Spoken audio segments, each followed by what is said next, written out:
যারা মোটরসাইকেল, এই দেখেন আমরা এটা প্রতিটি পার্টস রং করে দিয়েছি এবং কি সবগুলোই আমরা ঠিক করে দিয়েছি।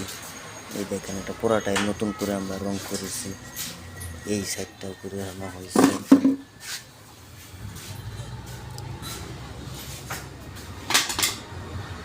এই দেখেন প্রতিটা পার্টসে আমরা রং করে দিয়েছি। হাটা হলো চেসিস, সেটা সহ রং করেছি। এই দেখেন এটা হলো কার্বুরেটর, এটা হলো যে সেলফের মোটর।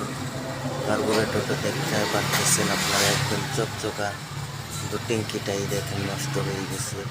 আমরা দেখি ট্যাঙ্কিটা ঠিক করাবো।